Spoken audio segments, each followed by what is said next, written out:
자, 안녕하십니까. 네, 136회 시험 보시느라 고생 많으실 거예요. 네, 기대 많이 하고 계시죠? 네? 기대 많이 안 하시나요? 네. 이런 분들이 있어요. 그럴 줄 알았어. 네. 이번에 시험 문제가 이렇게 나올 걸로 알았다라고 하는 분들이 의외로 많거든요. 이거는 엄청난 착각입니다. 예. 쉬워 보인다라고 하는 거하고 결과를 보는 거는 엄청난 착각입니다. 그래서 내가 이번에 시험 문제 136회 시험을 봤는데 이렇게 나올 줄 알았어. 이 정도야 라고 하는 분들이 과연 이제 채점이 어떻게 될 거냐 이런 부분들도 조금 생각을 하시고 6월 언제 발표하죠? 이게 또 상징적인 또 날이죠. 이날 발표를 해요. 이날 발표를 하니까 여기에서 이제 발표를 보시고 잘 되시면 면접 가시고 6월 25일까지 5월 언제 시험 봤죠? 5월 17일 시험 보셨나요? 그죠? 5월 17일 시험 보셨는데 6월 25일까지 푹 쉬시면 올해 일정은 이제 다 끝나는 겁니다. 근데 지금 이런 분들 의외로 많습니다. 6월 25일까지 푹 쉬신 분들이 되게 많아요. 시험을 아주 잘 봤다고 본인은 생각하고 있기 때문에. 그래서 여기 와 계신 분들은 시험도 잘 보셨고 그 다음에 또 관심도 있고 그러시니까 이제 이렇게 문제가 어떻게 나왔느냐 나름대로 한번 이야기를 이제 들어보시기 위해서 오셨는데 이번에 어떤 분은 있잖아요. 어떤 분은 본인이 시험을 보고 이렇게 이제 우편물로 이렇게 보냈어요. 첨삭을 내가 복기를 했는데 이 복기를 한번 봐달라. 예. 이분은 어느 분인지 저는 알겠죠, 당연히. 근데 이분은 복기를 언제 했느냐 시험 보고 바로 그날 저녁부터 복기를 했어요. 그래서 1교시, 2교시, 3교시, 4교시 이렇게 이제 복기를 해서 저한테 이걸 보여준 거죠. 그럼 나름대로 이분은 제가 봤을 때 상당히 시험을 잘 보신 거예요. 제가 한번 보니까 굉장히 나름대로는 쓰긴 많이 썼어요. 근데 저는 여기에다가 합격했습니다, 불합격했습니다. 제가 감히 올릴 수가 없죠. 왜냐하면 제가 채점을 하는 게 아니기 때문에. 근데 저는 이제 어떤 부분을 봤냐면 이 분이 이 내용을 이제 이렇게 4개를 보냈잖아요. 잘 썼냐 안 썼냐를 저는 이제 볼 뿐이에요. 그래서 내용을 보니까 상당히 잘 썼어요. 그럼 제가 이제 3, 4교시를 좀 설명을 드려야 되잖아요. 편하게 한번 들어보세요. 편하게 들어보시고 여러분들이 이제 이 136회를 1, 2교시 들어보셨죠? 1, 2교시 들어보셨고 3, 4교시를 보시는데 제가 이거 한번 보여드릴까요? 이게 뭐예요? 한번 여러분들 읽어보십시오. 136회에 뭐라고 써져 있어요? 네. 네, 박수 한번 쳐보세요. 그러면 이게 여러분들 김진혁이가 사기를 치는 거냐? 저 이거 사기친 거 하나도 없습니다. 네. 이거를 증거를 대봐라라고 하면 우리 퀴즈 했던 거에서 한자도 안 틀리고 그대로 나왔고 교재에서 그대로 나왔고 우리 모델링 부 심지어 강의실에서 제가 칠판에다가 이런 거를 한번 그려보십시오. 예, 해서 그런 내용이 나왔죠. 그래서 제가 이거 100%로 사실 하고 싶은데요. 100%는 너무 사기인 것 같고 제가 정말 몇 문제를 뺐어요. 예, 그래서 94% 이것도 이제 원래는 소수점이 나왔는데 우리 원장님이 조금 더 올려주신 것 같아요. 예, 그래서 이제 이렇게 해주셨는데 어쨌든 이거는 이번 시험이 그 정도로 뭐가 되냐면 굉장히 집중을 많이 했다. 이제 이렇게 볼 수 있어요. 그 다음에 그 내용을 보면 크게 우리 채점 방식이 우리 교재에서 많이 벗어나지 않을 거다. 이렇게 이제 보시면 되고요.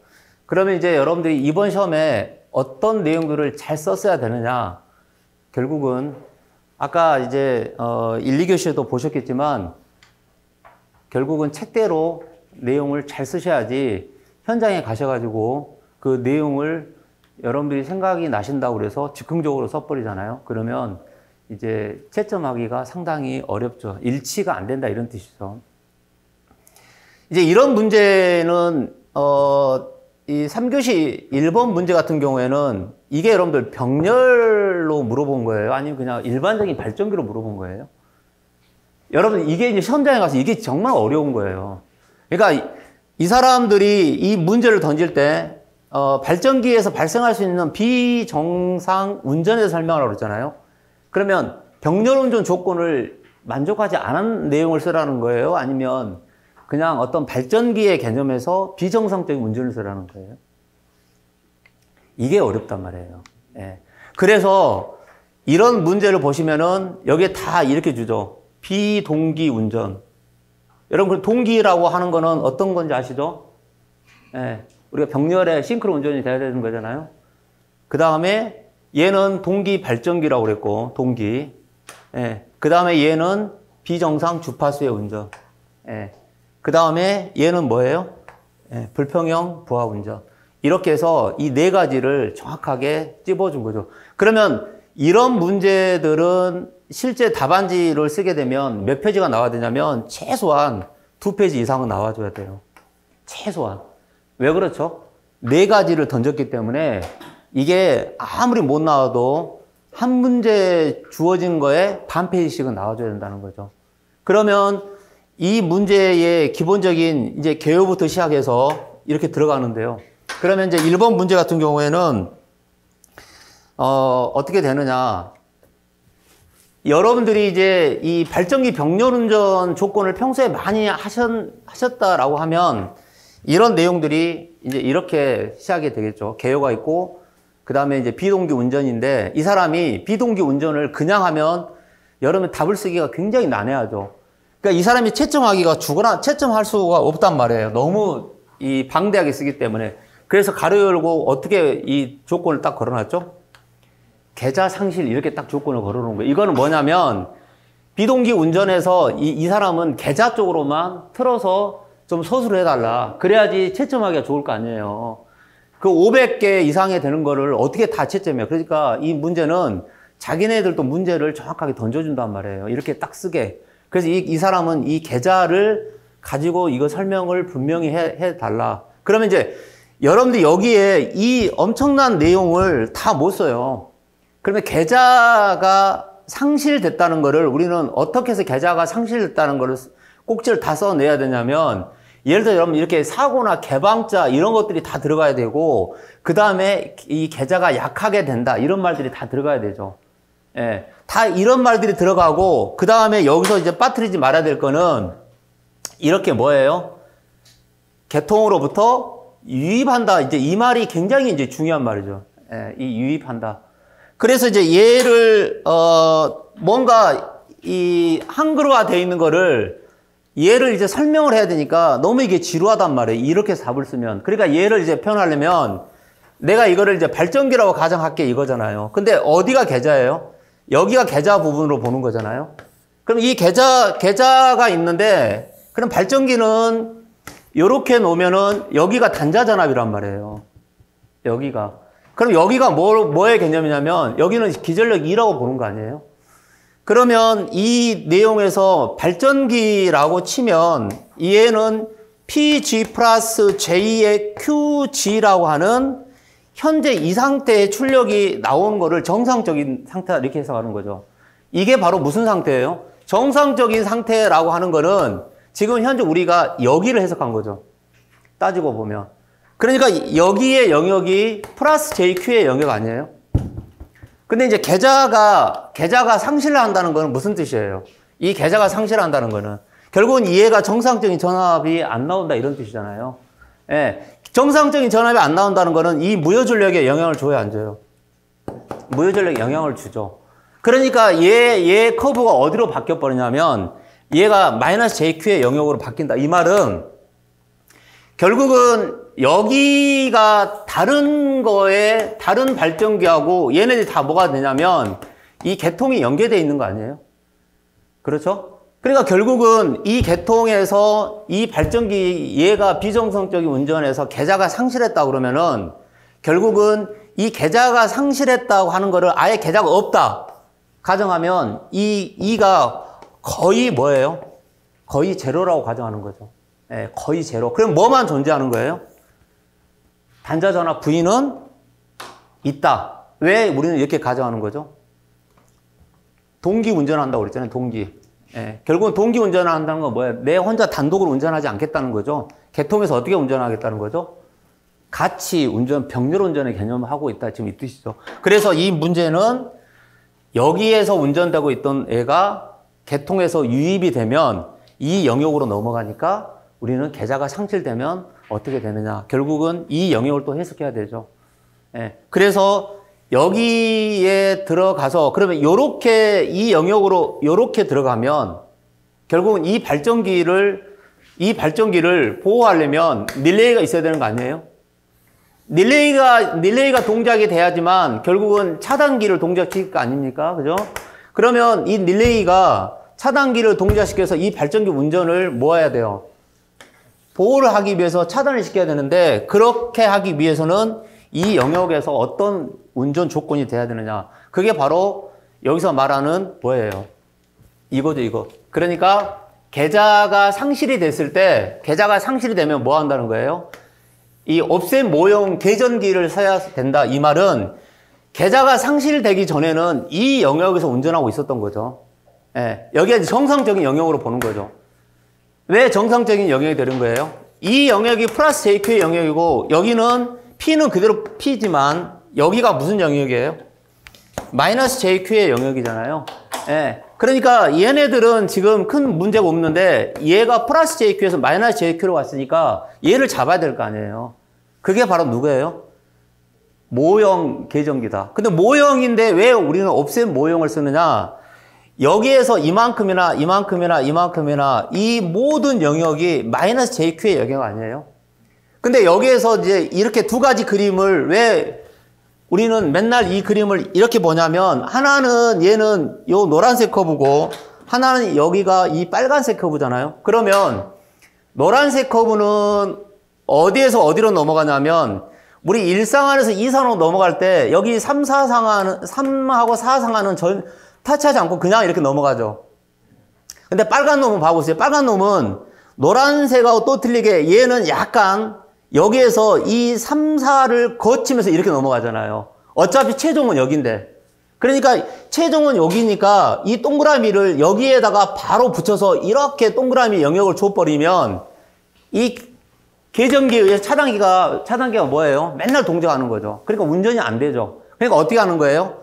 확실하게 이 영역으로 들어왔을 때만 동작을 시켜야 되겠다. 그래서 이 동그라미의 영역을 요렇게 뭐예요? 밑에 영역으로 살짝 내려만 주는 거죠. 어차피 마이너스 JQ 영역까지만 돼 있으면 되니까. 이렇게 내린다는 의미를 우리는 옵셋이라고 그러죠.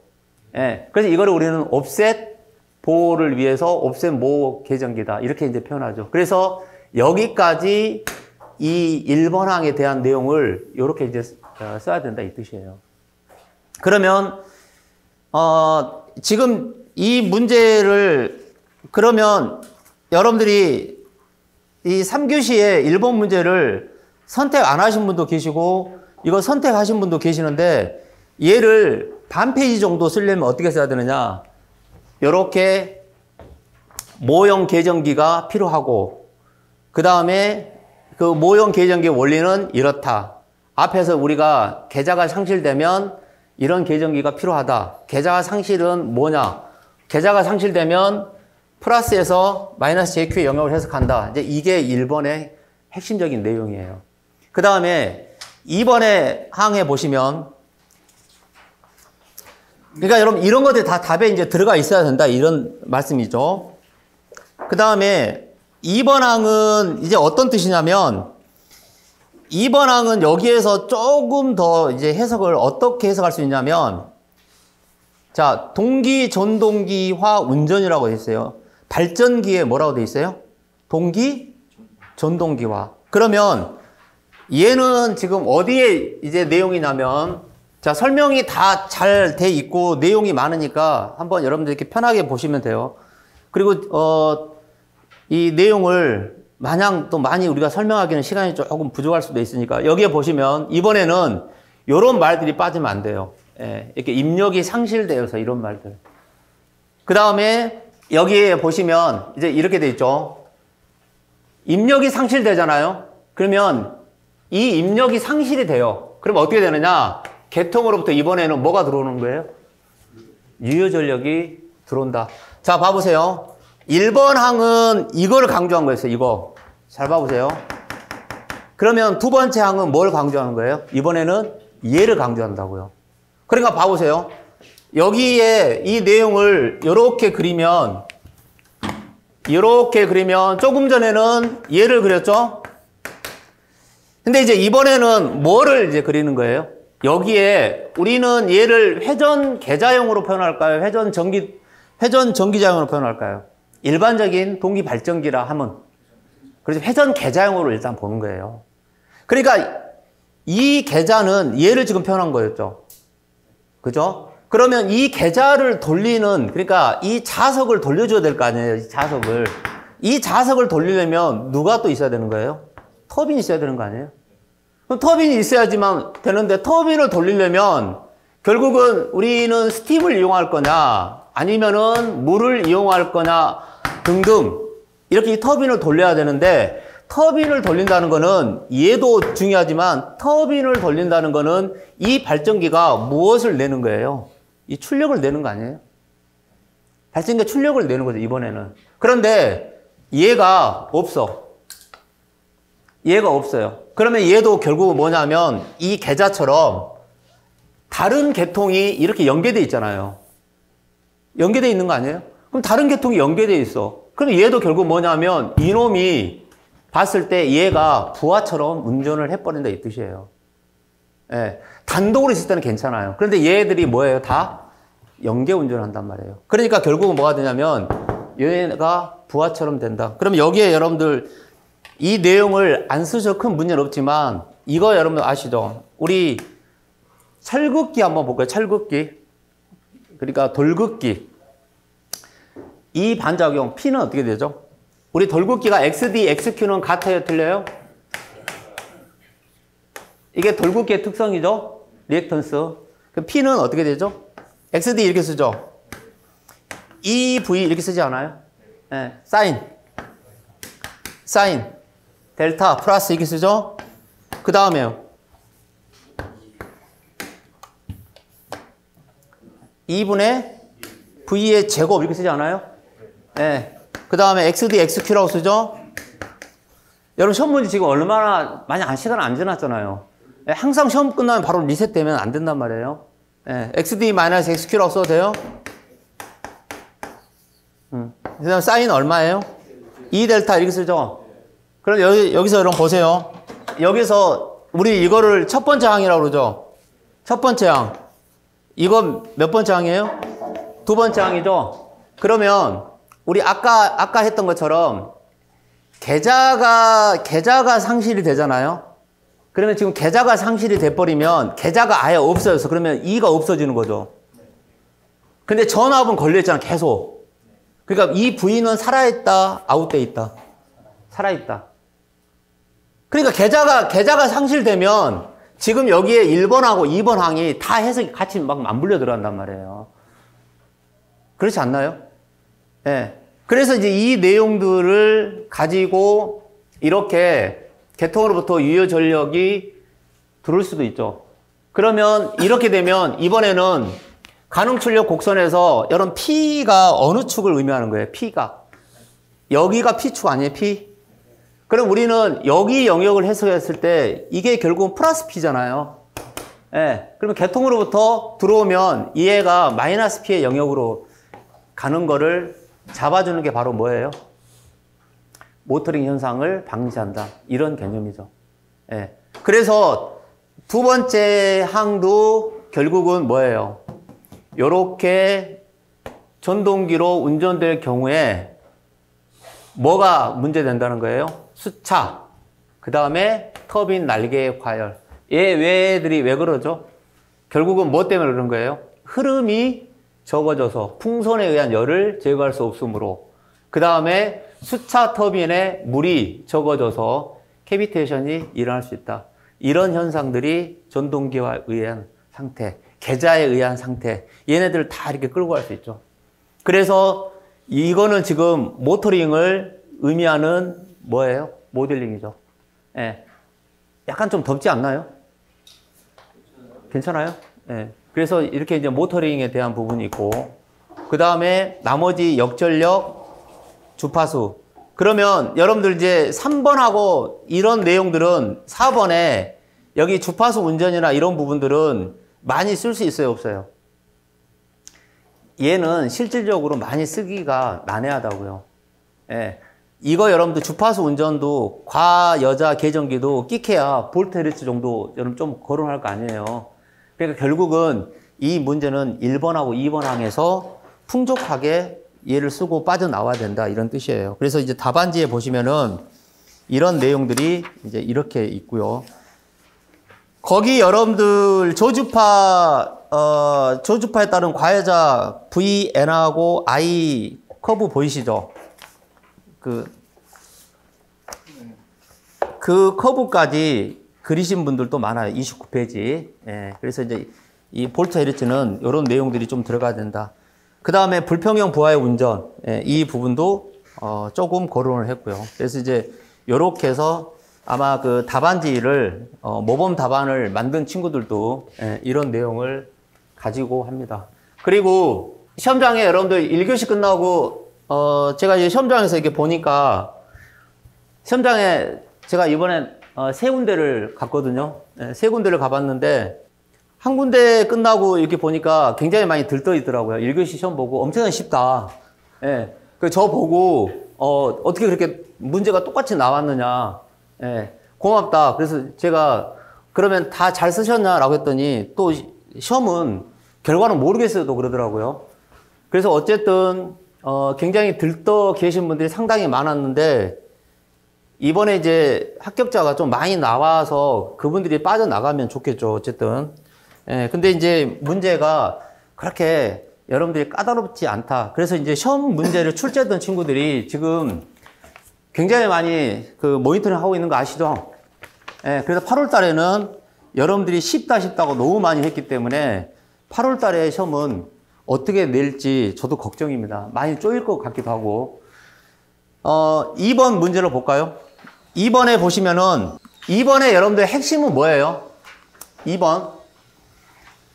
이 문제는 보시면 얘는 이거에 대해서 설명하라 이렇게 돼 있기 때문에 이건 여러분 만들어서 풀어야 되는 거예요? 아니면은 주어진 대로 풀어야 되는 거예요? 이거는 여러분 있잖아요. 우리가 소위 말하는 꼭지를 만들어서 푸는 거예요. 그러니까 보세요. 초고압 전력 케이블에서 발생하는 내용이니까 원래는 얘부터 해석을 조금 해야 되죠. 아는 체를 해야 되죠. 초고압은 얼마 정도를 초고압이라 하고 여기서 말한 전력 케이블은 이렇게 사용하는 전력 케이블은 3코어짜리를 많이 씁니까? 1코어짜리를 많이 씁니까? 이렇게 여러분 좀 갈라치 할 수 있죠. 예, 그러면 시스 유기전압은 얘네들은 대상으로 잘 안 올리죠. 이거 잘 안 올리죠. 시스 유기전압은 대부분 다 뭐예요? 왕코어의 기준. 그러니까 이 왕코어의 기준은 이거 여러분 그림 보시면 이거는 지금 3코어 아니에요? 여러분 이렇게 3코어 하면은 시스 유기전압에 대해서 어떻게 되냐면 마치 이거는 시스 유기전압을 줄이는 방식처럼 된단 말이에요. 이게 삼각 배열이기 때문에. 그렇죠? 근데 만약에 얘네들을 이렇게 벌려놨다 그러면은 얘가 하나의 왕코어처럼 보이면 얘 시스 유기전압이 존재할 거 아니에요? 근데 얘네들을 다 어떻게 하냐면 요렇게 뭉쳐놨습니다. 이게 삼각배열 아닌가요? 예, 이게 삼각배열이죠. 그러니까 여기서 말하는 이 시스 유기전압이라고 하는 거를 표현할 때 얘가 결국 뭐가 돼야 되냐면 왕코어라는 말을 여러분들이 이제 이렇게 끄집어 내야죠. 그러니까 어떤 말들이 빠지면 안 돼요? 이 말들을 다 넣어야 돼요. 금속, 또 뭐가 들어가야 돼요? 단심. 이런 말들을 일단 이렇게 시작을 해야 돼요. 이게 시스 유기전압을 이제 설명하려고 이게 준비로 들어가는 내용이에요. 예. 그래서 여기에서 시스 유기전압은 이렇다. 그러면 이 내용을 이렇게 볼 때 시스 유기전압은 뭡니까? 라고 이제 이건 써야 돼요? 안 써야 돼요? 이거 써야 돼요. 이 유기전압을 써야 돼요. 근데 여기서 이제 여러분들이 어떤 오류가 나오면 큰일 나냐면 마이너스 J 오메가 ML의 3I 제로 이렇게 갈겨 쓰는 분들이죠. 얘가 무슨 전압이죠? 전자유도전압이잖아요. 여러분 전자유도전압을 이렇게 쓰고 그날 집에 가셔가지고 저녁 드시면서 시험 잘 봤다라고 편하게 여러분 저녁 시켜서 하시면 큰일 납니다. 이렇게 지금 여러분들 마이너스 J 오메가 ML 3I0로 쓰고 나오신 분들은 엄청난 사고를 치고 나온 거예요. 예, 시스 유기전압이라고 분명히 줬기 때문에 여기에서 우리는 이 I0라 하는 거를 영상으로 표현하지 않죠. 시스에서는 뭐라고 써야 되죠? 이 I를 도체의 전류 이렇게 써야 된단 말이에요. 여기에 나온 것처럼 도체와의 관계이기 때문에 이 I는 영상 전류다, 도체의 전류다. 도체의 전류다라고 써야 되죠. 예. 그러니까 이런 것들이 지금 이 사람이 물어보는 건 다 뭐냐면 만들어서 푸는 내용이에요. 그래서 이제 이렇게 들어가야 되고 그 다음에 그러면 이 단심을 많이 강조해서 써야 돼요? 아니면은 삼심을 많이 강조해서 써야 돼요? 단심을 많이 강조해서 써야 되죠? 예, 이렇게 가야 된다는 거는 뭐예요? 대책이죠? 예, 이제 이렇게 들어가야 된다 이 뜻이죠. 그래서 이런 내용들이 이렇게 되고 그러면 여기에서 이제 이 문제는 뭐에서 이제 갈라지냐면 이제 이런 것들은 결국은 이제 이삭주기로 한단 말이에요. 소위 저희가 말하는 이게 물어보지는 않았죠. 이런 거 설명하라고 했잖아요. 그러니까 이거를 시간 안에 이런 것들을 넣느냐 안 넣느냐. 그 다음에 이제 유기전압 저감 대책도 물어보지 않았지만 시스 유기전압이라고 하는 거를 여러분들이 설명을 하려면 문제 좀 더 돌출해야 되고 그거에 대한 대책도 다 써야 되는 거 아니에요? 이 기술사는 보고서를 만들어야 되니까. 그러면 유기전압 저감 대책에 대해서 케이블의 배열 써야 되죠. 예, 어떻게 하면 줄일 겁니까? 케이블에 연가해야 됩니다. 그러니까 1번의 배열, 케이블의 연가 이런 것들은 당연히 써야 되죠. 그러면 이 케이블의 연가 이게 여러분들 가공입니까? 지중입니까? 지중이죠. 그러면 이 케이블의 연가가 이게 쉬워요? 이거 여러분들 절대 이거 쉽지 않습니다. 이거 못 그려요. 제 시간에. 그러니까 이 케이블의 연가라고 하는 거를 이렇게 표현합니다. 이거 얼마나 이 모델링을 잘 제시하냐고요. 그 다음에 편단 접지, 완전 접지, 크로스 본딩이라는 거를 묶어서 우리는 걔네들을 뭐라고 표현하는 거예요? 적절한 접지 방식이다. 접지 방식이죠? 예, 그럼 이 접지 방식을 이제 다시 뭐예요? 답안지에다가 집어넣어서 편단 접지는 이런 거다. 시스 유기전압을 줄이기 위해서. 그러면 편단 접지 보여줄게. 편단 접지 보여줄게 라고 하면 뭐를 보여줘야 되는 거예요? 이거를 보여줘야 되죠. 그러면 지금 이 사람이 이 시스의 유기전압이 VS가 시그마 J의 XM M의 L의 I 지금 이렇게 표현했잖아요. 그럼 요만큼의 전압이 존재하는데 편단 접지를 했을 때 이 접지점을 기준으로 해서 여기는 영전이고 여기는 오픈되어 있으니까 여기는 오픈되어 있으니까 이만큼 전압이 튈 거야. 델타 V만큼 튈 거야. 이게 지금 보여준 거 아니에요?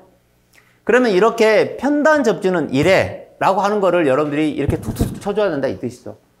예. 그러면 여기 답안지에 결약 비접진이, 결약 접진이 이런 거 쓰신 분들은 너무 뭐예요? 너무 많이 돌아간 거죠. 예, 이거 25점짜리 하나 잡으려고. 그 다음에 완전 접지 표현해야 되죠? 그 다음에 크로스 본딩은 이제 크로스 본딩까지 넘어온다는 거는 무슨 뜻이에요? 완전히 이 시스 유기전압을 굳히게 하겠다는 거 아니에요? 예. 그럼 시스 유기전압을 굳히게 할 때 크로스 본딩이 왜 굳히게 되느냐? 이제 여기에서 본인의 이제 기교가 나오는 거죠. 우리는 이렇게 크로스 본딩을 하는 거하고 여기를 IJ 부분이라고 그러잖아요. 그 다음에 여기는 뭐예요? NJ 부분이죠. 그러면 NJ 부분하고 IJ 부분이 있는데 크로스 본딩은 기본적으로 스판을 하나, 둘, 세 개의 스판으로 주로 많이 해석하죠. 편의상. 그러면 여기는 뭐가 되냐면 EA 플러스 E의 B 플러스 E의 C는 제로입니다. 이렇게 해석하잖아요. 그래서 여기는 제로가 됩니다. 그럼 여기는 어떻게 됩니까? 이 구간에서는 어떻게 됩니까? 예시를 하나만 써보면 EA 플러스 A 제곱의 EA의 구간입니다. 이렇게 해석할 수 있죠? 왜냐하면 얘가 B의 구간으로 가정할 수 있으니까. 얘는 A라고 가정할 수 있고. 그래서 얘네들을 이렇게 표현하게 되면 전위의 기울기가 어떻게 나온다고요? 이렇게 나온다 이 뜻이죠. 어떻게 나와요? 예, 이렇게 나옵니다. 예, 한 경간, 두 경간, 세 경간. 그럼 여기에 제로점은 지금 어디를 해석한 거예요? 아까 여기를 해석한 거죠. 예, 그래서 얘네들을 이렇게 표현하고 아마도 이 친구는 이 문제를 냈던 친구는 여기까지 감안해서 여기까지 써줬으면 좋겠다라고 아마 냈을 거예요. 그렇죠? 네. 그죠? 아니 제가 이거 퀴즈로 줬잖아요. 네. 그래서 이런 문제를 가지고 이렇게 해 보셔야 된다 이런 뜻이죠. 자, 이게 이제 크로스 본드고요. 3번 문제 한번 볼까요? 여러분들 3번 문제는 여기를 잘 읽어보면 154 옥내형 변전소의 옥내형 변전소. 여러분 옥내형 변전소면 일단 GIS 기본인가요? 이 옥내면 뭐 GIS 기본으로 쓸 수도 있고 그 다음에 또 하나는 적용하고 있는 보호 계전기용 CT의 위치를 단선도로 표기하고 모선, 변압기, 송전선로, 배전선로의 보호 계전 방식에 대해 설명하라. 그럼 여러분 이거를 이렇게 읽었을 때 몇 가지를 지금 물어본 거예요? 많이 물어본 거죠. 봐보세요. 이거 단선도를 분명히 그리라고 그랬으니까 단선도 못 그리면 감점 이런 뜻이에요. 점수 없다 이 뜻이죠. 그러니까 이 중에서 이거는 여러분들이 반드시 그려내야 된다 이 뜻이에요. 예, 최소한 이 단선도를 정확하게 그려내야 된다 이 뜻이죠. 예, 왜냐하면 우리는 보통 154, 229 얘가 여러분 요 동그라미 델타가 뭐예요? 3차 부분가요? 3차 공선부죠? 3차 쪽인데 이 3차에 있는 얘는 용도가 뭐예요? 손해 전력이에요? 안전건선이에요? 조상설비예요? 뭐예요? 우리가 일반적으로 229 계통에서는 여기를 조상설비로는 잘 안 쓰죠. 예. 그래서 이렇게 단선도를 설명하라라고 했기 때문에 단선도를 설명하는데 뭐가 또 제일 중요한 거예요? CT의 위치. 그럼 여러분 여기서 CT가 지금 그려져 있나요? 그려져 있어요. 그러니까 이런 것들을 당신이 지금 그릴 수 있냐 없냐를 여기서 정확하게 보는 거예요. 얘가 지금 첫 번째 미션이죠. 득점 포인트. 예. 그러면 이런 그림은 부가적으로 왜 설명하는 거죠? 이런 것들은 조금 더 내가 더 잘난 척을 좀 하려고 하는 거죠. 결국은 뭐예요? 감극성이냐 가극성이냐 이제 그런 개념에서 조금 더 들어간 거고. 그러면 이 내용의 앞에 있는 이 내용은 결국은 자 보세요. 조금 전에 여기 그림이 좀 잘렸는데 여기가 Y 델타 1549 여기가 투투나인이었죠. 그러니까 얘를 보면 여기가 1549 여기가 투투나인이니까 실제 이 개념도로 보면 마치 얘하고 개념이 유사하다 이런 뜻이에요. 원리적으로는. 그렇죠? 예, 원리적으로는 여기까지 우리는 볼 수 있다 이런 뜻이죠. 그래서 얘네들을 다 뭐 해야 돼요? 가급적이면 요렇게 설명을 이제 여러분들이 해 주셔야 된다 이 뜻이죠. 변압기 용량이 이만큼이면 주보호 후비 보호가 있고 그 다음에 여기에서 2권선과 3권선은 어떤 의미가 있느냐 이제 이런 내용들을 일단은 이 문제에서 단선도를 그릴 수 있어야 되는데 단선도가 안 나오면 이 내용을 설명하기가 좀 난해하죠. 예. 그러니까 NGR 이런 부분들도 다 뭐예요? 설명을 해야 되고 그 다음에 여기에서 OLTC 쪽에 229 측에 과전류 계전기 이게 여러분 지금 어디를 보고 이렇게 과전류 계전기라고 쓴 거예요? 과전류 계전기를 우리는 약호로 뭐라고 그러죠? OCR이잖아요. 예. 그러면 얘 디바이스 넘버는 어떻게 되죠? 51번이었죠? 그럼 아까 우리 단선도에 51번 보이지 않았어요? CT를 다 설명하라 이런 뜻이죠. 예. 그러니까 이제 얘네들은 그런 내용을 설명을 했다. 그 다음에 여기에 보시면 이렇게 여러분들 이런 것들을 나중에 혹시 하시더라도 이렇게 3권선 변압기로 안전권선이 3차가 설치된 경우에는 별도의 보호 개전 방식을 적용치 않아도 된다. 이거는 아까 그 델타에 보시면 컴펜세이터를 달지 않았죠? 예, 이제 그런 내용들을 보시고 해석하시면 되겠죠. 그 다음에 이제 단선도는 이렇게 정리가 되고 여기에서 이제 구체적인 뭐뭐를 또 계속 이제 던지는 거예요.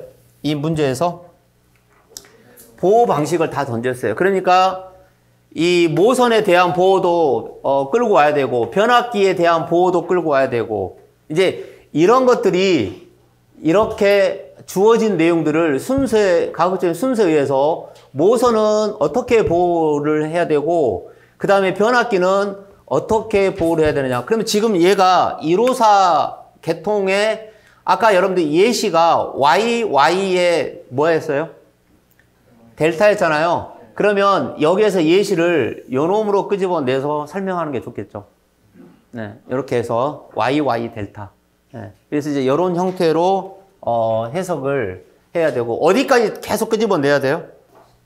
여러분 송전선로까지 다 물어봤죠? 봐보세요. 송전선로도 설명하셔야 되고 이렇게 주었잖아요. 그 다음에 배전선로도 설명하라고 나오지 않았어요? 배전까지?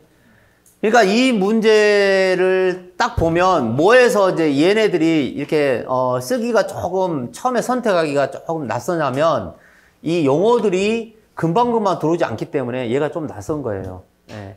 이 문제가 그렇게 어려운 건 아닌데. 근데 이렇게 이제 자세히 들여다보면 괜찮은데 이것도 지금 뭐예요? 저하고 여러분들하고 이 자료를 보면서 이렇게 하니까 되게 쉬워 보이지만 막상 시험장에서 얘를 선택하기가 그렇게 쉽지는 않다 이런 뜻입니다. 그래서 상당히 여러분들도 아마 이 문제를 하실 때 스트레스를 많이 받으셨을 거예요. 그리고 저는 어떠한 시험 문제가 나와도 문제가 쉬웠다는 거를 절대 저는 쉽다는 문제는 하나도 저는 없다고 생각하기 때문에 문제가 다 어려워요. 이게 우리가 객관식이 아니기 때문에 이거 굉장히 어렵습니다, 문제. 여러분 이거 어떤 분은 이거 되게 쉽다고 그러는데 이거 분산형 연계 기준 이거 쉬워요? 우리가 이런 규정이나 기준을 어떻게 이걸 다 외우냐고요. 이거 굉장히 어려워요. 근데 우리는 마치 이거를 잘 쓰는 것처럼 되게 쉽다라 하는 분들이 의외로 많은데 저는 이런 문제 굉장히 어렵다고 생각합니다. 엄청나게 여러분 노력 많이 해야 되죠. 그래서 이 분산전환 연계 기술 기준에서 아래 항목에서 이게 이제 안에 분산 연계 기준에 들어가면 얘네들이 각각의 뭐예요? 각각의 항으로 다 들어가 있죠. 그래서 제어 감시하고 제어 설비는 어떻게 됐느냐? 저는 이제 21년도 12월 31일자 개정 일자를 그냥 보여드리는 거거든요. 이거 여러분들 가장 최근에 업버전이 돼 있다 그러면 업버전 가지고 쓰셔도 돼요. 예. 아니면은 21년도 거를 기준으로 하겠다 그러면 21년도 거 기준으로 이렇게 해서 정리를 하시면 되겠죠. 그래서 여기에서는 이 감시 및 제어 설비는 어떻게 하고, 예. 결국 이 규정을 다 써내야 되는 거잖아요. 그 다음에 여기에 보시면은 선 접속 후 제어 조건부. 여러분 지금 여기 이게 색깔이 노란색이잖아요. 이 노란색이 다 뭐냐면 일부 개정된 사항이에요. 예, 일부 개정된 사항들을 이렇게 추가적으로 들어가야 된다. 여러분 이런 거를 읽어보면 여기 봐보세요. 선 접속 후 조건부로 접속하는 분산 전원 또는 연계용 용량 100kW 이상의 태양광, 풍력, 연료 전지 등 이렇게 나와 있잖아요. 여러분 이게 쉽게 표현하면 무슨 뜻이에요? 요즘 분산 전원이 엄청나게 많이 연계되잖아요. 연계되니까 모든 거를 미리 사전에 다 검토해서 승인하기가 너무 어렵단 말이에요. 그러니까 여기에 보시면은 일단 선 접속 후에 조건부로 뭐예요? 조건부로 접속한다는 거는 추후에 별도의 지침을 거기에 적용해서 최종 결정 여부를 선택하겠다. 이런 의미가 똑같은 거죠.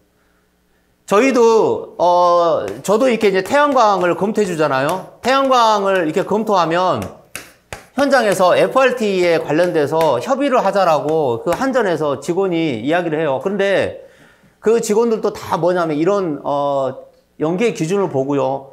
일단은 먼저 설계하십시오. 그 다음 나중에 연계 운전하십시오. 이렇게 해서 거기에 조건을 조금 부족하면 조건을 맞추십시오라고 이렇게 이야기를 해줍니다.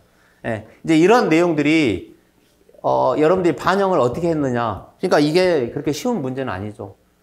그 다음에 이렇게 이제 분리와 재병입의 조건에 대해서 설명하라. 그러면 이 분리와 재병입의 조건에 대해서 설명할 수가 있어야 된다 이 뜻이죠. 1, 2교시에는 어떤 문제를 냈죠? 여러분 얘도 비슷한 것 중에 하나가 우리 재생 발전기 쪽에 문제 냈죠? 네. 예. 그 재생 발전기 쪽에 관련된 문제 중에 우리 이번에 136회를 대비해서 제가 교재 앞부분에다가 요약으로 재생 발전기 부분을 넣어드렸는데 잘 읽어보셨을 걸로 생각하고, 예. 이제 이렇게 주파수도 이렇게 1초 이내냐, 그 다음에 300이냐, 0.16이냐, 이렇게 해서 여러분들 이 표에 의해서 답안을 작성하는 게 조금 쉽지는 않았을 거다. 이게 이제 이거는 24년도 8월 22일자 개정 기준으로 이렇게 표현한 거죠. 이제 이렇게 좀 보시면 되고. 그 다음에 전기 품질 부분도 설명을 해달라고 했죠. 전기 품질. 그럼 전기 품질을 설명하려면은 일단은 우리 연계 기준 가이드에 정확하게 이렇게 4가지는 딱 정해져 있어요. 하나는 뭐예요? 직류 유입의 제한. 이게 들어가야 돼요. 그 다음에 2번째는 뭐예요? 역률에 대한 부분. 그 다음에 3번째는 뭐가 들어가야 돼요? 플리커. 예, 이런 내용들이 정확하게 다 들어가야 된다 이 뜻이죠. 예, 그래서 고초파까지 해서 몇 개를 기본적으로 써야 되는 거예요? 네 가지를 얘네들을 써내야 된다 이 뜻이에요. 4가지. 예. 하나, 둘, 셋, 4가지. 그래서 여러분들 이것 때문에 또 뒤에 가면은 고조파 유입이 될 거냐 안 될 거냐라고 해서 뒤에 가면 어떤 문제가 있었죠? Y델타 문제 연계해서 Y델타 문제 또 냈잖아요. 예. 또 그 문제를 또 낸 거예요. 그래서 이제 이렇게 꼬리에 꼬리를 무는 것처럼 이제 이런 문제를 냈죠. 그래서 이제 이렇게 나와 있다라고 보시면 되고, 그 다음에 5번에 보시면은 태양광 발전 시스템 설계 시 고려 사항에 대해서 설명하라고 그랬어요. 그 자료를 한번 같이 봐보시기 바랍니다. 예. 이것도 태양광 발전 설계 시 고려 사항인데요. 이거를 정말 여러분들이 부담 없이 쓰려면 여러분들이 설계자라고 그냥 가정해서 써버려도 돼요. 이 내용은. 근데 이렇게 쓰려면은 뭐가 필요하냐면 이런 내용들을 다 끌고 와야 돼요. 이런 것들을. 거기 답안지에다가 제가 지금 답안지 편집상 얘네들을 이렇게 모아놨는데 얘네들을 어떻게 되는 거예요? 그 설계시 고려사항에다가 끌고 와야 되죠. 그러면 여러분들 이거는 태양 전지의 재질 부분에서도 우리가 모듈을 선택할 때도 중요하죠. 모듈. 그러니까 실리콘 갭입니까? 아니면 비실리콘 갭입니까? 이제 이런 것도 설명해야 되고, 이렇게 끌고 오는 것들은 어떤 개념이에요? 조합 방식으로 물어볼 수 있는 거죠. 예, 얘도 그러니까 집어넣어야 되잖아요. 녹여서. 그 다음에 이런 부분도 넣어야 돼요, 안 넣어야 돼요? 이런 부분도 넣어야 되죠. 이런 부분도 넣어야 된다는 거는 설계하는 과정에서 필팩터도 한번 고려해 봐야 되는 거 아니에요? 충진율도. 예, 필팩터도 고려해 봐야 되고, 그 다음에 이런 내용들은 어디에 들어가는 거예요?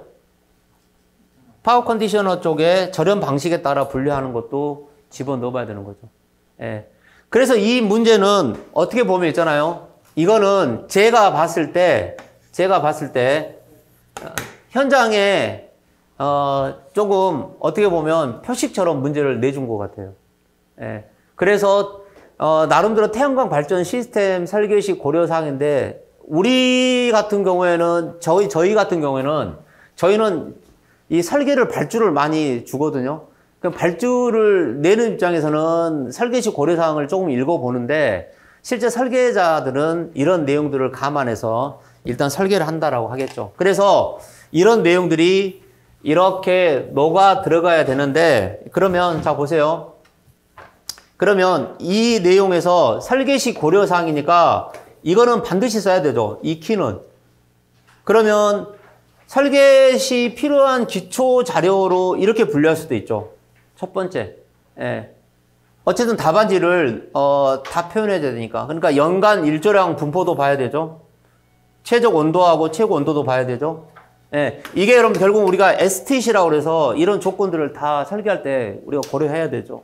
그 다음에 거기에 빙설이 많은 지역입니까? 빙설이 적은 지역입니까? 이거 다 고려해야 되죠. 그래야지만 그 모듈의 각도도 또 나와야 되는 거잖아요. 이제 이런 것들. 그러니까 순간 풍속이나 바람도 어떻게 되느냐. 거기 오염은 어떻게 됩니까? 기타 조사를 해야 된다. 이제 이런 것들도 들어가야 되고요. 그 다음에 일반적인 측면에서는 이제 이런 것들. 모듈, 그 다음에 뭐 설치 방법, 그 다음에 뭐 복합 시스템을 할 거냐, 아니면 유연성 디자인을 할 거냐, 고정이냐, 가변이냐, 어레이를 어떻게 갈 거냐, 그렇죠? 어레이를 고정으로 갈 겁니까? 가변으로 갈 겁니까? 이것도 다 장단점이 있죠? 그러니까 추적으로 제어를 할 겁니까? 고정으로 할 겁니까? 그 다음에 기술적인 측면은 어떻게 됩니까? 경사각은 어떻게 되고 방기각은 어떻게 되고 이제 이런 내용들을 표현해야 되죠. 음영. 우리 이렇게 날씨가 화창하고 좋다고 그래서 무조건 태양광 발전이 잘 되는 게 아니죠. 일부 음영이 지면 어떤 문제가 생기는 거예요? 모듈이 한쪽만 운전하는 거죠. 그러니까 우리가 그 문제에서 어떤 걸 또 해석해 봤어요? 블로킹 다이오드나 또는요, 바이패스를 학습한 거잖아요. 이제 그런 것들도 여기에 녹여 넣을 수 있는 거죠.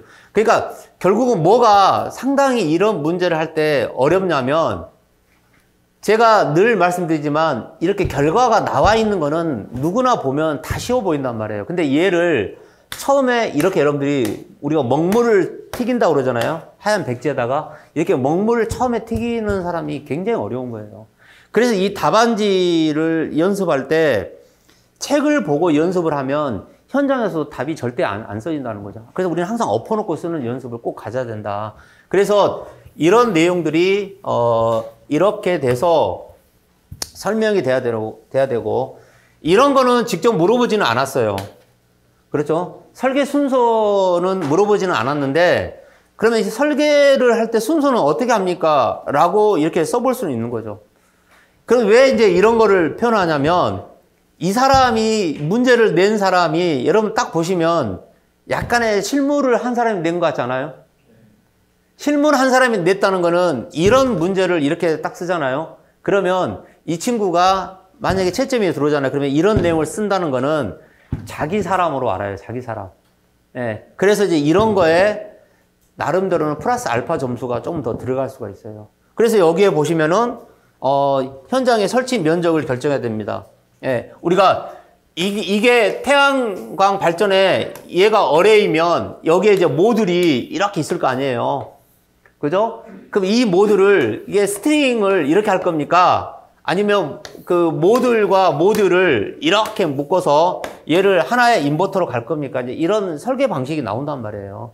그러니까 벌써 이 사람들이 이렇게 스트링의 결선수를 결정한다 이런 말을 딱 쓰는 순간 아, 이 친구가 분명히 스트링과 이 어레이의 인버터 배열을 뭔가 알고 있구나. 이게 벌써 안다는 거죠. 그래서 이제 이 내용들을 유심히 보면서 아, 이 분야에 나름대로 있구나. 그래서 여기까지 조금 더 이 내용을 더 들어가는 거예요. 여러분 이거 봐보세요. 이게 다 인버터잖아요.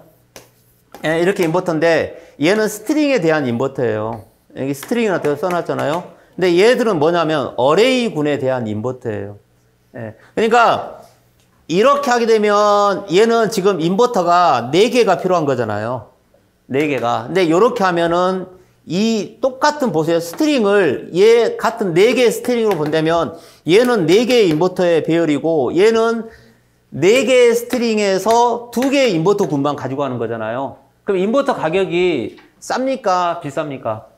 비싸단 말이에요. 그러니까 이거를 설계할 때 어떤 관점에서 설계할 거냐. 이런 것들이 이제 딱 이게 치고 들어가잖아요. 그러면 아, 이 사람은 이 분야를 좀 아는 사람이다. 그래서 아마 점수를 굉장히 많이 줄 수가 있죠. 예, 그래서 이제 이런 내용들을 잘 찾아서 들어가시면 좋겠다 이런 뜻입니다. 그래서 요 내용이 요렇게 있죠. 이거 제가 이거 협회 강의할 때 이런 거 엄청나게 많이 강조하는 사람입니다. 제가. 그 다음에 이런 것들이 요렇게 있다. 그래서 이제 여기까지 이 문제가 이렇게 이제 내용이 있죠. 혹시 제가 이렇게 설명드릴 때 질문 있으시면 질문하셔도 됩니다. 이따가 끝나면 이제 바로 여러분 식사하러 가셔야 되니까. 그래서 이제 이런 상황이 있다라고 보시면 되고 6번에 보시면 6번 문제를 가지고 어떤 분은 이렇게 이야기하시더라고요.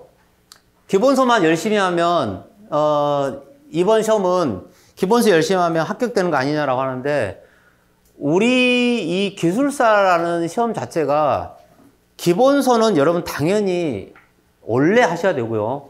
그 다음에 이 문제를 분석해서 답을 쓰는 거는 모든 기본을 가지고 쓴다라고 하는 거는 어떤 시험은 다 똑같아요. 그러니까 기본서를 열심히 안 했다고 해서 이번 이 시험 문제를 못 푸는 게 아니고 실제 기본서는 당연히 해야 되고 전체적인 기출문제 분석도 많이 해야 되죠. 이 내용은 콘덴서를 델타로 할 거냐 Y로 바꿀 거냐 이렇게 표현했을 때 이 6번 문제는 제가 이것도 퀴즈를 할 때 답안지에 제가 이렇게 써줬어요. 이렇게요. 크게 QY, Q 델타. 예, QY, Q 델타가 있죠. 그러면 QY하고 Q 델타가 있는데 이 안에 여러분 만약에 얘를 이렇게 한다는 거 우리가 다 지금 삼성으로 표현한다는 거잖아요. 그럼 삼성으로 표현하니까 3, 2 예를 들어 제가 이렇게 써볼게요. EIC 그죠? 만약에 얘를 KVA로 표현한다면 마이너스 3 이렇게 쓰면 KVA잖아요. 그러면 이렇게 또 쓸 수 있죠. 얘도 자 3에 2의 IC 곱하기 10의 마이너스 3 이거 똑같이 쓸 수 있죠. 그러면 우리는 일반적인 캐패시터는 이렇게 쓰면 얘가 캐패시터 얘를 XC 이렇게 볼 수 있나요? XC 그럼 XC라고 하면 여기 흐르는 전류가 IC죠. 그러면 IC는 어떻게 되죠? IC는 오메가 C2 제가 이거를 2라고 이렇게 가정했어요. 2 예, 오메가 C2 그러면 얘가 마이크로 페럿 이렇게 가정할 수 있죠. C를 마이크로 페럿이라고 가정하면 곱하기 10의 마이너스 6을 해야지만 암페어 이렇게 나오는 거 아니에요? 그러면 이런 원리적인 거를 감을 가지고 이 문제를 사실 들어가야 된다고요. 예.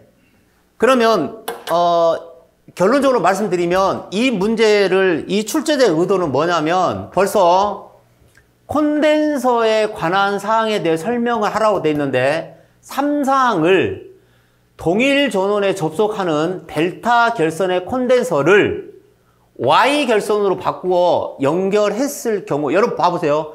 델타를 Y로 바꿀 경우라고 그랬지 델타하고 Y를 각각 해석만 해놓고 그냥 내버려 둬라 이 뜻은 아니에요. 무슨 뜻이에요?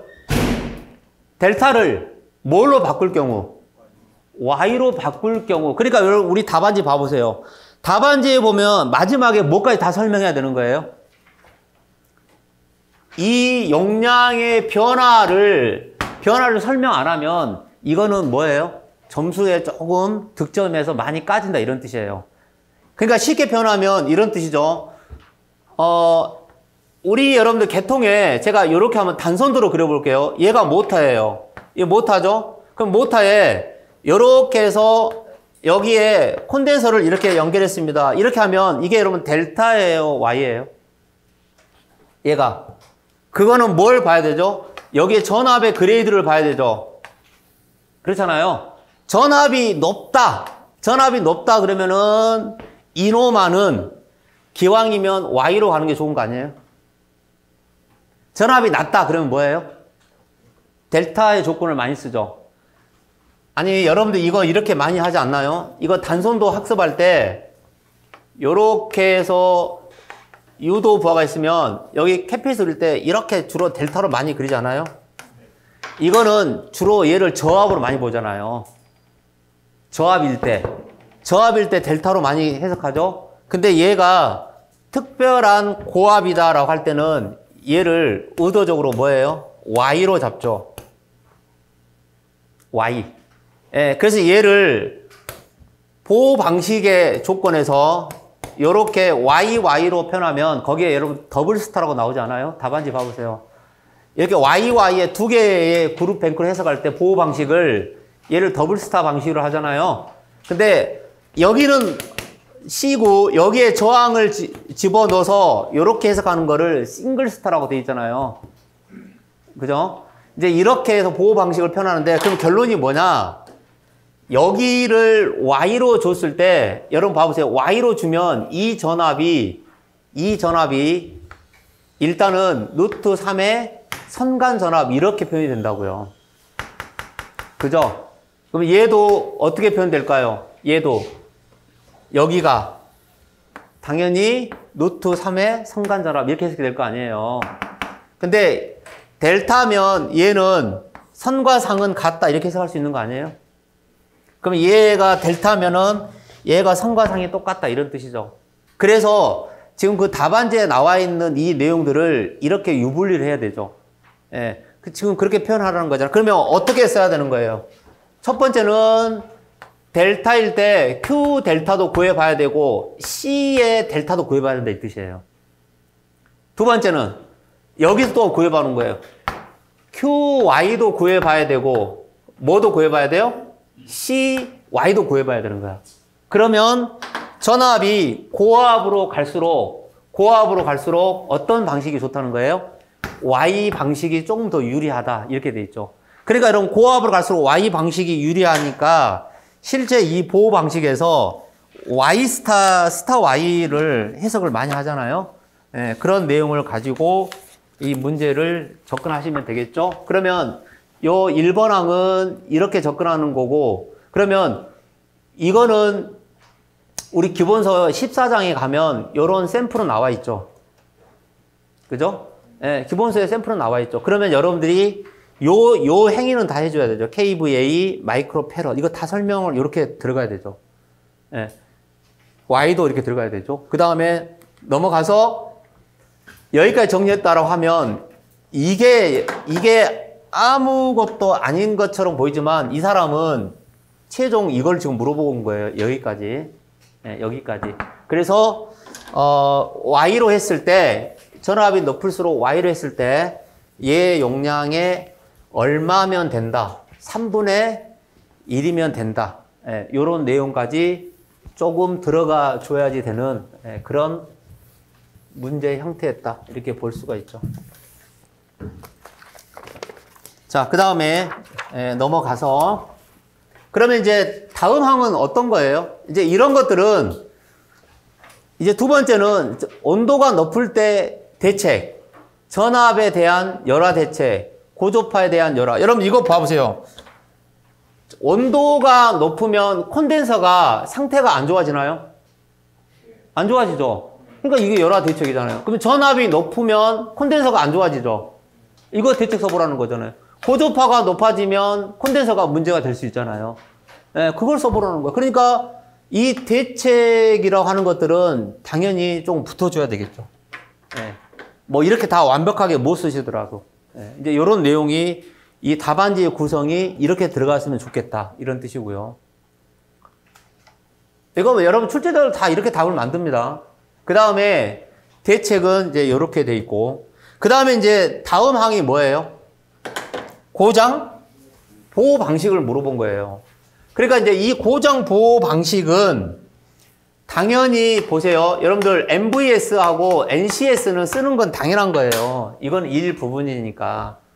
근데 이거 당연한 건데 여기를 어떻게 얘들을 이렇게 갈라서 쓰는 게 좋냐면, 일단은 개통 이상시 보호라는 거 안에 요렇게 있다라고 하는 거를 이제 여러분들이 읽어보시면 얘를 이렇게 내부 고장 보호라고 이렇게 잡아와서 쓸 수도 있고, 아예 나는 내부 고장이라고 쓰지 않고 그냥 이거를 바로바로 쓸 거야 라고 쓸 수 있죠. 예. 콘덴서 내부의 압력이 상승했을 때 검출 방식이 있고, 이게 두 가지가 있다 이렇게 표현할 수 있는 거죠. 예. 그 다음에 MVS 타입이 있죠. 예. MVS 타입. 이것도 우리가 이제 모델링 연습을 많이 시켰잖아요. NCS하고 MVS를 그려봐야 된다. 예. 그 다음에 NVS 중에서도, 이 MVS 중에서도 요렇게 표현하는 타입과 요렇게 표현하는 타입이 있다. 그게 이제 어떤 거냐면, 요렇게 표현하는 MVS는 싱글 스타 타입이고, 얘 같은 경우에는 더블 스타 타입이니까 얘네들을 요렇게 해서 조작 전원이 장점은 불필요하고, 그 다음에 콘덴서 중성점이 대지로부터 절연되어 있어서 다음 같은 오동작을 방지한다. 이런 것들을 요렇게 몇 개 키를 좀 써주면 이제 이런 것들이 득점이 많이 되겠죠. 예. 근데 쉽지 않아요. 이게 여러분들, 이게 결코 쉽지 않아요. 여기 봐보세요. 여기는 스태틱 부분이에요. 스태틱. 근데 여기 오른쪽은 뭐예요? 이 오른쪽은 저항 부분이죠. 여기는 스태틱이죠. 여기에 양쪽에 두 개의 스태틱을 이용해서 여기에 이 저항을 집어넣어서 이거를 더블 스타로 그린다는 게 쉽지 않단 말이에요. 예. 그래서 이 내용도 있지만 아마 이런 문제를 나중에 결론을 한번 봐보세요. 그러면 생각처럼 많이 안 쓴 것 같은데 생각보다 점수를 많이 받았다라고 하는 분들은 이런 것들을 그래도 표현을 잘했기 때문에 주고, 이런 거를 표현하지 않고 글로 다 승부한다는 거는 이게 공학시험이기 때문에 한계가 있어요. 이제 이런 내용이 있다. 이렇게 보시면 되고, 그래서 그 NCS 타입도 있고, 그 다음에 이제 여기서부터 더 이제 추가 옵션이 더 들어가는 거죠. 전류 차동 방식을 또 표현할 수도 있죠. 전류 차동 방식이 있다.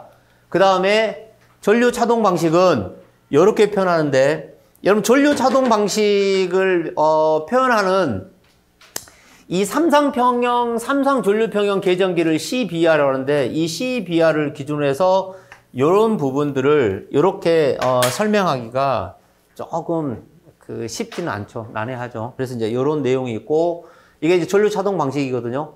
그러면 전압 차동 방식은 이렇게 표현하는 게 전압 차동 방식이다. 전류 차동 방식, 전압 차동 방식. 이렇게 해서 이 문제가 됐죠. 어때요? 만만합니까? 재성 씨, 두 사람만 대화하지 말고 이야기 좀 해봐요. 어때? 이게 좀 이렇게 MV하고 NCS 말고 예. 전류차동, 전압차동 이런 거를 한국해가지고 그래서 다른 문제를 쓸 거 이거를 좀 써가지고 그래서 이 시험장에 가셔가지고 문제를 선택하는 것도 굉장히 중요해요.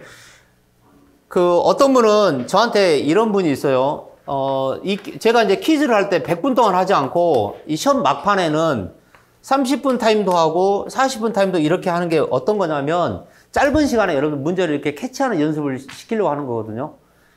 근데 이제 이거를 짧은 시간 동안에 문제를 탁 잡아가지고 내가 6개 중에서 4개를 어떻게 선택할 거냐, 쟤를 선택할 거냐, 얘를 선택할 거냐, 이번에 136회에 빠져나갈 거냐, 아니면 다음 회차까지 갈 거냐, 이거를 그 순간에 얘를 빨리 찾아내야 되는데 그게 굉장히 어렵단 말이에요. 그래서 이제 이렇게 연습을 해보는 건데, 문제를 많이 선택할 수 있다는 것도 시험장에 가서 굉장히 힘든 거고, 그 다음에 기껏 문제를 한 10분 이상 이미 진행을 했다가 얘를 전체로 날려버리잖아요. 아, 이 문제는 내가 틀린 것 같다. 그래서 이 문제를 인정 안 하겠다 해서 여러분들이 보이스 처리하고 넘어가면 그만큼 그 시간이 다 깨먹고 어렵게 간다 이런 뜻이에요. 그래서 현장에서는 문제 선택을 굉장히 잘해야 된다 이 뜻입니다.